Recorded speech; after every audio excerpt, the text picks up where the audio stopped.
Hello student, good morning. आप function topic पर part 18 आज है।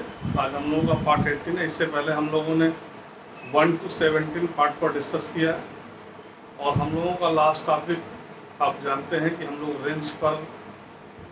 ने रेंज के 5 टाइप्स पर डिस्कस किया है कि हम किसी भी फंक्शन का रेंज कैसे फाइंड आउट करते हैं। आज हम लोगों का रेंज पर ये लास्ट टॉपिक है। इसके बाद हम लोग ये देखेंगे कि टाइप्स ऑफ फंक्शन क्या होता है और फिर उस पर डिस्कस होगा। तो आज हम लोग देखिए, मैंने एक आपके बोर्ड पर स्क्रीन पे डिस्प्ले किया है using range of standard function. कुछ स्टैंडर्ड फंक्शन है जिनके आपको रेंज याद होने चाहिए और मैंने उसके सामने रेंज लिख भी दिया है। अब हम एक एक करके डिस्कस करेंगे कि जैसे फर्स्ट जो आपके सामने लिखा है sin 2x, इसका रेंज -1 से 1 क्लोज इंटरवल में कैसे होता है। fx = sin x/3, इसका रेंज। फिर इसी तरह 2 sin 3x का रेंज क्या होता है। और मॉड फंक्शन आप जानते होंगे कि मॉडुलस फंक्शन की क्या बात होती है। हम कुछ फंक्शन आपको लास्ट में बताएंगे, जैसे modulus function, logarithmic function, exponential function, greatest integer function, fractional part function. इस पर भी हम लोग आपसे डिस्कस करेंगे। तो ये आपके पास स्क्रीन पर डिस्प्ले है। सबसे पहले इसके रेंज को आपको याद भी रखना है और ये कैसे फाइंड आउट होता है अभी हम लोग इस पर डिस्कस करने जा रहे हैं 1 बाय 1। तो आप इसको कॉपी करें, इसके बाद हम लोगों का डिस्कशन इस पर होगा और मुझे उम्मीद है कि आपको चीज़ें समझ में आ रही होंगी और आप इसका नोट्स ज़रूर बनाइएगा। जब भी क्लासेस स्टार्ट होंगे तो आपके नोट्स को भी चेक किया जाएगा और हो सकता है कि सैटरडे हम आपका कोई ना कोई टेस्ट एक लें, चाहे वो मैट्रिसेस पर ही डिपेंड हो सकता है टेस्ट। तो इसे आप कॉपी करें।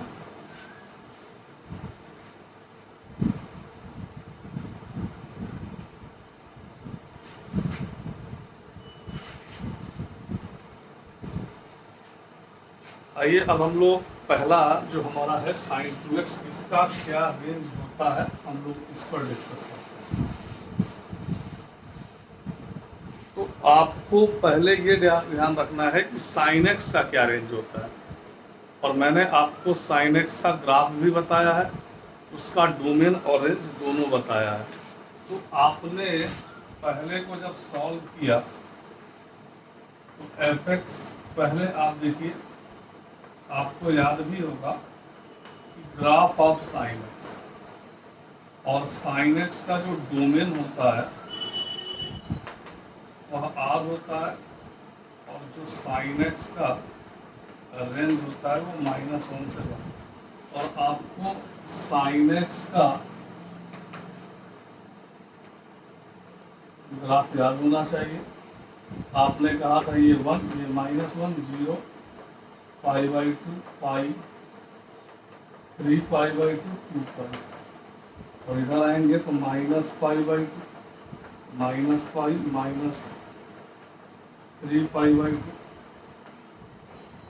-2π।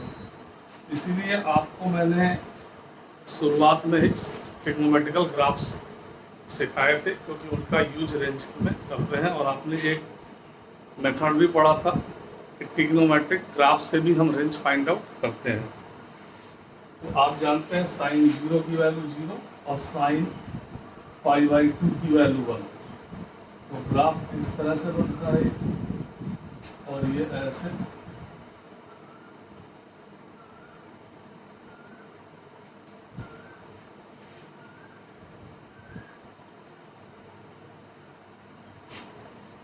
π/2 पर -1, ये ग्राफ ऐसे है और फिर ये 2π पर 0। इसी तरह sin -π/2 का मतलब साइन, तो ये -1 ऐसे आएगा, ये ऐसे।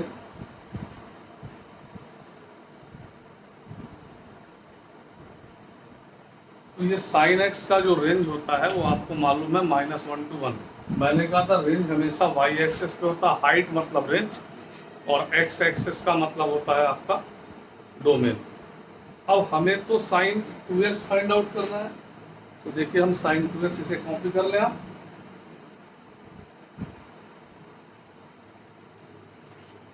अब देखिए साइन, इस ग्राफ को मैं हटा रहा हूँ। आप जानते हैं साइन एक्स का जो रेंज है -1, साइन एक्स। अब देखिए अगर साइन 2x है तो साइन 2x अगर है तो इसका रेंज भी वही होगा। अगर एंगल में आप कोई चेंज करते हैं तो उसके रेंज में कोई चेंजिंग नहीं होगा। ध्यान से सुनिएगा, जैसे साइन 2x एंगल है तो एंगल में चेंज करेंगे उसी के करस्पॉन्डिंग ग्राफ बनेगा, तो इसके रेंज में कोई चेंज नहीं होगा। तो आप कह सकते हैं कि साइन 2x का जो रेंज होगा वो भी -1 to 1 होगा।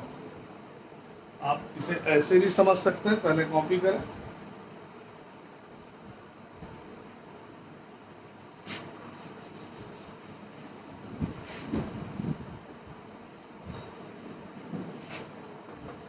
F theta equal to sine theta, तो range of sine theta -1 to 1,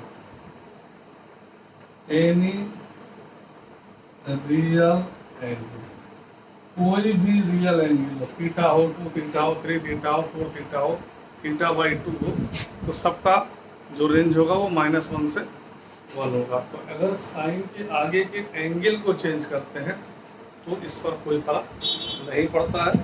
इसी पर आपने दूसरा भी देखा था कि fx की वैल्यू साइन xy3, तो आप लोग बताएं। अब देखिए यहाँ पर भी क्या हुआ, ये x की जगह हमने क्या ले लिया, xy3 ले लिया। तो इस तरह से ये xy3 का भी रेंज क्या होगा, -1 to 1। यहाँ पर भी देखिए आपने एंगल में चेंज किया, एनी रियल एंगल हो, कोई भी रियल एंगल होता है तो साइन में कोई फर्क नहीं पड़ता है। आप इसे कॉपी करें। नेक्स्ट क्वेश्चन देखें। अब यहाँ पर देखिए साइन 3x आगे 2 से मल्टीप्लाई, तो पहले आपने अगर ऐसे देखा तो साइन x का जो रेंज है वो -1 से 1 है। तो अगर साइन 3x होगा तो भी आप कहेंगे क्योंकि एंगल में अगर कोई चेंज होगा तो इस रेंज में कोई चेंज नहीं होगा। लेकिन अब आपको इसके आगे 2 से मल्टीप्लाई करना है, तो जब आपने ऐसे 2 से मल्टीप्लाई कर दिया तो आप देख रहे हैं कि इसका जो रेंज है, range of 2 sine 3x equal to -2 से। आप अगर किसी, मैंने क्या कहा, एंगल अगर चेंज करते हैं तो कोई फर्क नहीं, लेकिन अगर आप 2, 3, 4 से मल्टीप्लाई करेंगे तो वह दोनों साइड मल्टीप्लाई होगा इसके और वही इसका रेंज होगा। तो इसे आप याद रखेंगे। आइए नेक्स्ट क्वेश्चन देखते हैं। आप मॉडुलस में जानते हैं कि मॉडुलस पॉजिटिव होता है, किसी भी नंबर का मॉडुलस नेगेटिव नहीं होता है। अगर कोई भी आप रियल नंबर डालते हैं मॉड के अंदर तो वैल्यू हमेशा पॉजिटिव देता है। तो मॉड साइन एक्स का क्या ग्राफ होगा इसे देखें।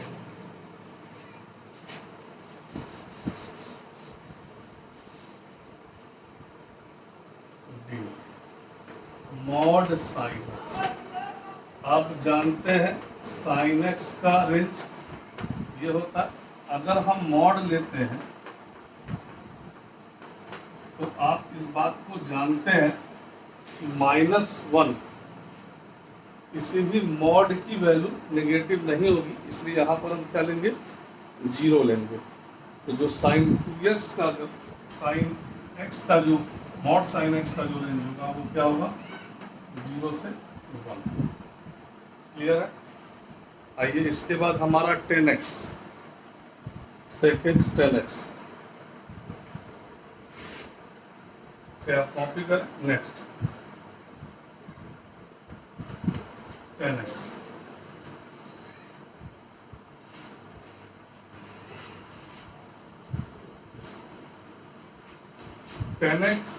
माइनस इनफाइनाइट टू इनफाइनाइट होता है। फिर यही जब आप 10x का मॉड लेंगे तो ये आपका 0 और ये इनफाइनाइट ही रहेगा। तो इस तरह से जो 10x का ग्राफ है वह क्या होगा,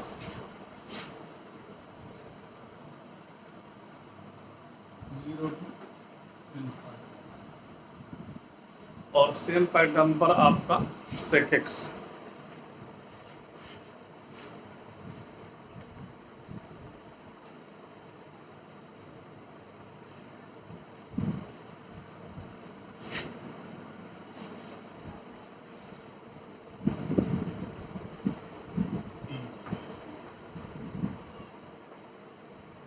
देखिए sec x का जो रेंज होता है वो आप जानते हैं मॉड sec x, लेकिन अभी मैं क्या लिख रहा हूँ, रेंज ऑफ sec x क्या होता है, minus infinite minus one union one infinite.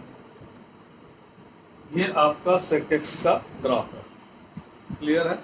लेकिन अगर हम मॉड sec x की बात करते हैं तो मॉड sec x में क्या होगा, ये नेगेटिव नहीं होगा, क्योंकि किसी भी मॉडुलस का नेगेटिव नंबर नहीं होता है, इसलिए हमारा सीधे सीधे इसका जो रेंज होगा वो 1 टू इनफाइनाइट। आपने ग्राफ भी देखा है इसका, तो आपने यहाँ पर क्या सीखा, देखिए कुछ स्टैंडर्ड फंक्शन हैं जिनके हमें ग्राफ मालूम होने चाहिए, और हमने आपको एक मेथड बताया था कि ट्रिग्नोमेट्रिकल फंक्शन से भी हम लोग रेंज फाइंड आउट करते हैं। और आपने यहाँ ये सीखा कि अगर साइन एक्स कॉस एक्स है और उसका एंगल कुछ भी हो उसका रेंज नहीं चेंज होगा, लेकिन अगर साइन एक्स कॉस एक्स में हम मल्टीप्लाई कर देंगे तो रेंज चेंज होगा। और मॉड होने पर किसी भी मॉडुलस का नेगेटिव वैल्यू नहीं होता है, इसलिए वहाँ पर हम लोगों ने जीरो यूज किया। आज हम लोगों का यह टॉपिक कंप्लीट हो रहा है, लेकिन अभी फंक्शन में और भी कुछ है। मैंने आपसे कहा कि अभी हमें टाइप ऑफ फंक्शन पढ़ना है, जिसे हम one one many one into onto function पढ़ेंगे। फिर हम ये भी पढ़ेंगे कि कब कोई फंक्शन मैनी वन होता है, कब वन होता है, कब इनटू होता है, कब ऑनटू होता है। और फिर इस पर क्वेश्चंस भी करेंगे, और हम इसको चेक भी करेंगे कि हम कैसे पता कर सकते हैं कब फंक्शन वन वन होगा, कब वन टू होगा, कब मैनी वन होगा। ग्राफ के द्वारा भी चेक किया जा सकता है। इसमें हम लोग मोनोटोनिक फंक्शन का इंक्रीजिंग डिक्रीजिंग का यूज करके भी चेक कर सकते हैं। तो ये डिस्कशन जो होगा वो हमारा 19 पार्ट में होगा, तो बहुत ही इम्पॉर्टेंट है। इसे आप बहुत ध्यान से पढ़ें और नोट्स ज़रूर बनाएं। Thank you.